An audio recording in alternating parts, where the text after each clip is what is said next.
I know it's been a little while since I did a video like this. I think it's been about a year since I did a wavy curly hair routine video, and even that one that I did last year was just me trying a routine and kind of deciding that I liked it and just going with it after that.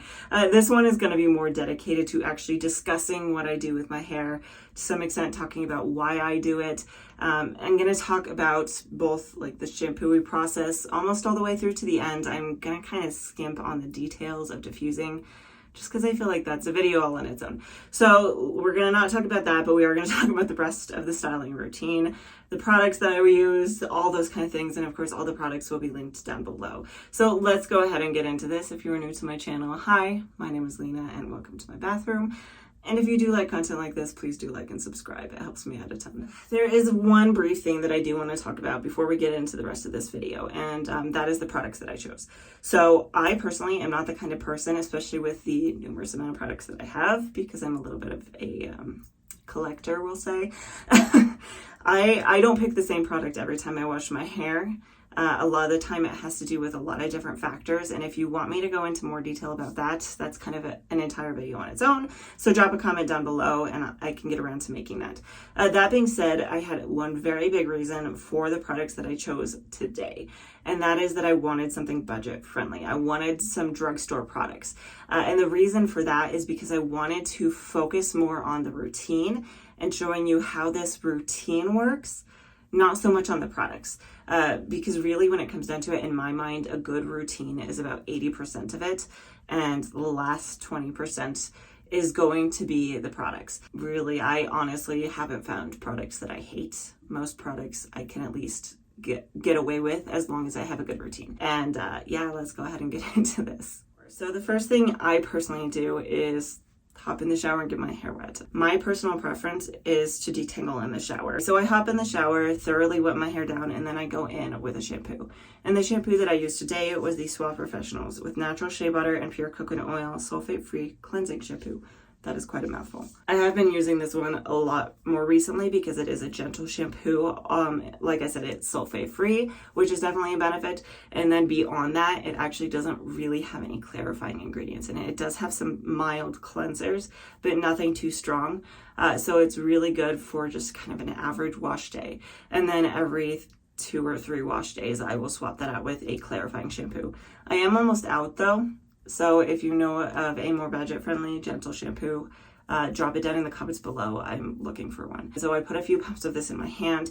I kind of glaze it over the top of my hair. The reason for the glazing was just kind of to help make sure that I got it everywhere first before working it in. So I worked this in with my fingers, and I was definitely noticing on this first time that my hair was not really sudsing up, which is pretty normal for a gentle shampoo. They're not really meant to lather a ton.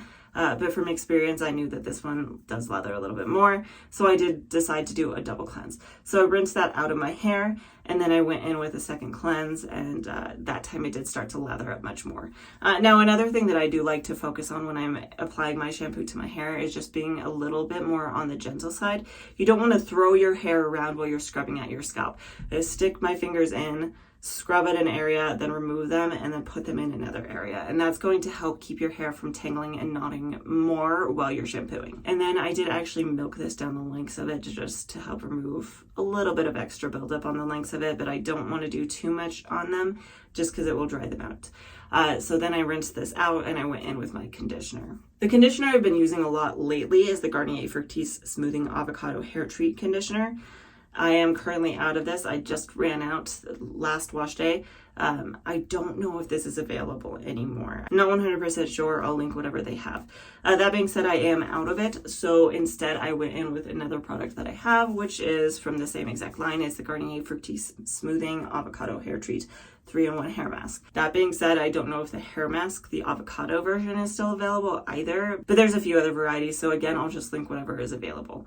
So I went in with that, and the way that I actually apply my conditioner. So I split my hair in two. I scoop a pretty decent amount out. I also have a lot of hair, so I need a considerable amount. Then I'll smooth it over half of my hair, and then I take my finger and I kind of push it in and run my hands down the length of my hair. This is going to help kind of make sure that the product is getting through the strands. And then it's also going to help kind of push some of the looser knots down the lengths a little bit. I will sometimes also squish this in to help release some of those knots and make sure that the product is distributed a little bit more evenly. And then I move on to the other side, and then I apply the product in the same exact way. If my hair is really knotted and tangled, I will then just put it up and leave it for the end of my shower. My hair wasn't too bad, however. By the time I went back to the first side, it was pretty easy to remove those knots and tangles. So I did that on the first side. You start on the bottom and work your way up gently to the top. And then I did the other side, and it really wasn't too bad this time around. I am going to show very quickly here. This is about how much hair I lost. Has been about 5 days, I think, since I washed my hair. And this is relatively normal for me. Anyway, so moving on, I rinsed this out very thoroughly. I did wring my hair out just a little bit. I don't want to remove too much water from my hair because I want to make sure it's pretty wet when I style it. I don't want it just streaming down my back. And then I put it up with a claw clip, and then I put a cap over the top of it. But sometimes when I'm not filming a video, I won't bother with that because I'm just going straight to styling my hair. I'll just throw a robe on. So that one's kind of optional. Moving into styling. So the first thing that I want to say is that I have actually been pretty heavily inspired by Marissa's curls on this particular routine. I took a lot of her techniques and used them. If you haven't seen, I did do a video recently where I tried her routine and I really liked it. So I will leave a link to her channel down below. Check her out. She makes some really good content as well. That being said, the first thing that I always do is I section my hair into 3. So I section off the top, I clip it away, section the middle and clip it away, and I start on the bottom. Part of this was inspired by Marissa, part of it was just inspired by the flip section method. In that particular method, that's what you do is you section your hair into 3 first, and then you work on each section. I just work from bottom to top instead of top to bottom. And doing this actually has a lot of really good benefits for me personally, especially with the length of my hair. The first being that before I was still splitting it into 3 sections, but I would take it down, put it up, take it down, put it up, repeatedly. And that was resulting in a lot of knots and tangles. And so this helps reduce that. The other reason that it really has been beneficial for me to do this first is it helps make sure that I cover a lot of different areas. Because I felt like when I was taking the middle and the top and trying to section the top off, that there were pieces in the back that I was missing. So this really helped to make that a lot better. So I do that first, section into 3, and I start on the bottom. And the first thing I do is I go in with my product. If I use a leave-in conditioner, I will do that before I section. This particular time I didn't though, I just went in with 2 products. And so I sectioned and I went in first with the Cantu Avocado Hydrating Curl Activator. So I start off with a very small amount. I work it in until I can just barely tell that there's product in my hair.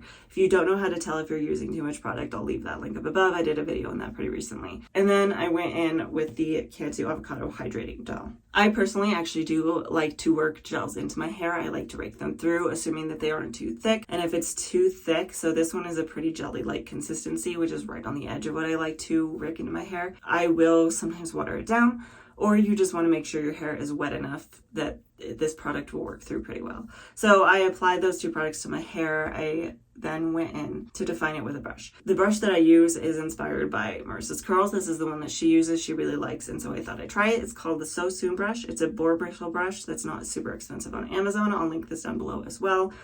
And the boar bristle brush has been a game changer for me. This is even better than the Denman brush for me. If you'd like to see me do a video comparison, I definitely can with my current routine.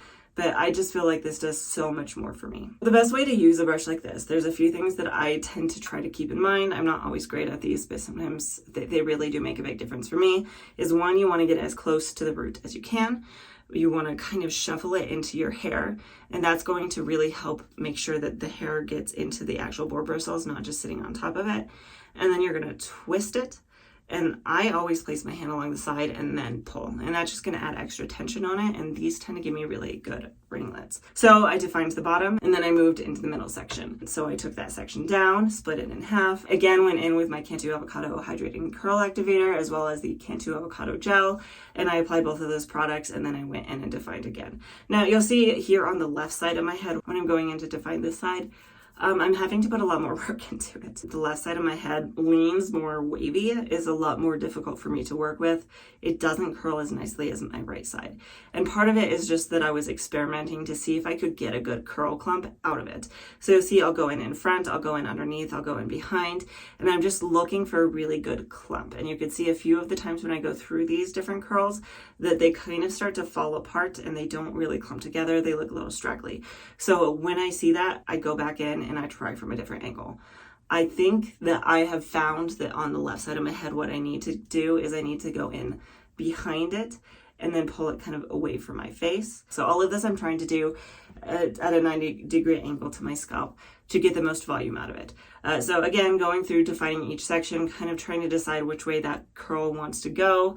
All of them seemed to be placing the brush behind it so that the bristles are facing forward and then pulling away. That's how I defined those midsections. The right side of my head gave me no problems. You can see there's a lot of really nice juicy curl clumps with me just not really doing much effort into it.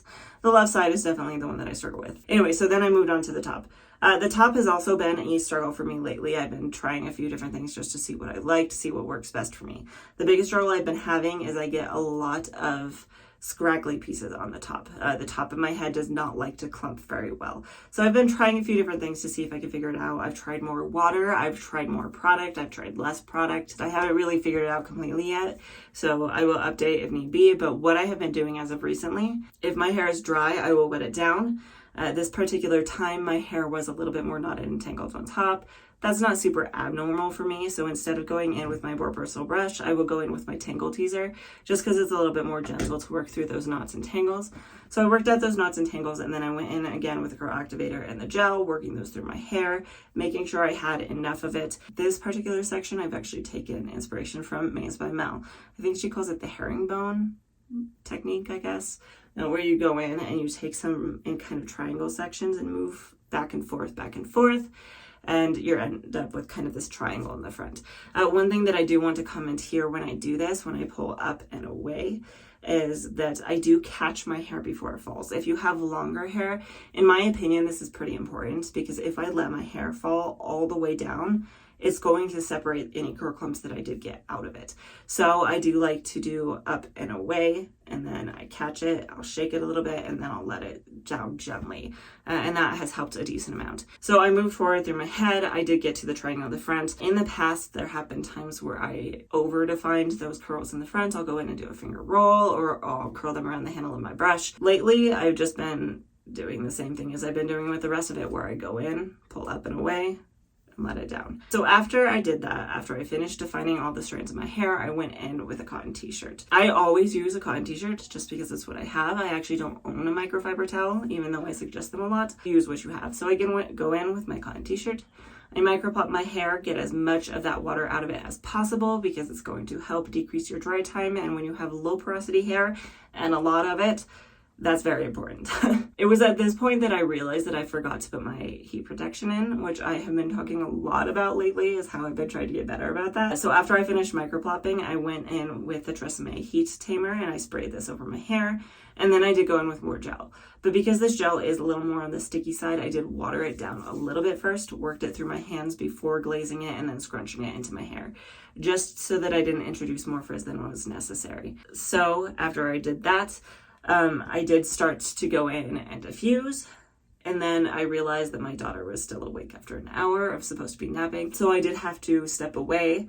I clipped my hair up and away from my face, and then I went in and go gently remind her that she needs to be napping. But that's part of why I didn't film this section of me blow drying my hair, is because I just didn't feel like it after I came back. To be honest, I hadn't been having a great day up to that point. I could not get my dress to zip up. It was stuck, and I actually cut my finger trying to get it to zip up. So I was kind of frustrated at that point, and I just want to get done with this. So, we have different days. Sometimes you pick a day and it just doesn't always work out. So hopefully this still turned out pretty well for me, being as, like I said, it wasn't the best day for me and I was very frustrated. I was trying to rush through it. So I finished diffusing my hair, and typically when I finish diffusing my hair, like I said, at about 95% dry, I do take some claw clips and I clip my face trimming pieces up and away. For two reasons. One, just to keep them out of my face so I don't touch them as much. And two, so that really just kind of in hopes that if they dry that way, they won't fall in my face as much when I pull them down. Anyway, so I did that, and then I let it air dry the rest of the way. So in the meantime, I did go make some coffee, got my daughter from her nap, played with her for a few hours, all of the things that you do with kids. She's in bed now, and here we are. So I have not fluffed or scrunched it yet. We are about 4 hours from the point that I finished diffusing. One thing I did want to touch on before doing anything else is that this gel did not give me a gel cast. I'm going to fluff and scrunch, and let's see what happens. I am going to go in with a little bit of oil. So today, because it's the closest one, I'm going to use the Not Your Mother's Curl Talk Scalp and Hair Treatment Oil. And I'm just going to use a little bit of this to fluff up my hair.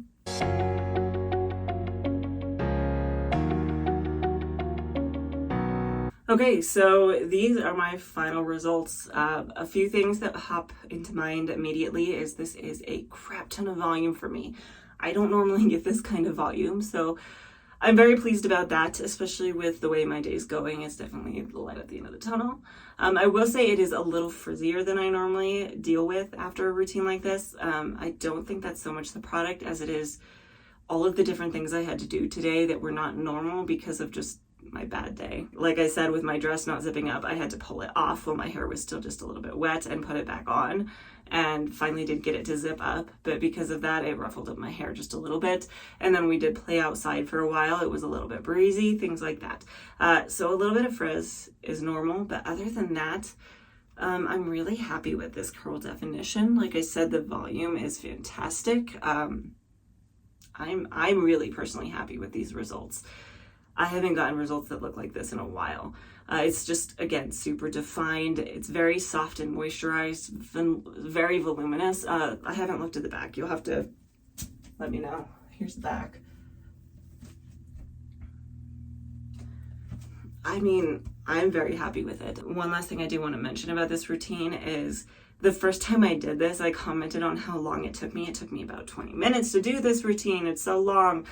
I have now narrowed that down to about 14 minutes, depending on how good my day is going. Today was a little bit longer because I was messing with pieces over here on the left, but overall, it really wasn't too bad. So it just depends on how much time you have, but for me, this works really well, and for the results I get, I think personally that it is worth it. Please do like and subscribe if you like to see content like this. I do post a new video every single Friday, and hopefully I will see you next time.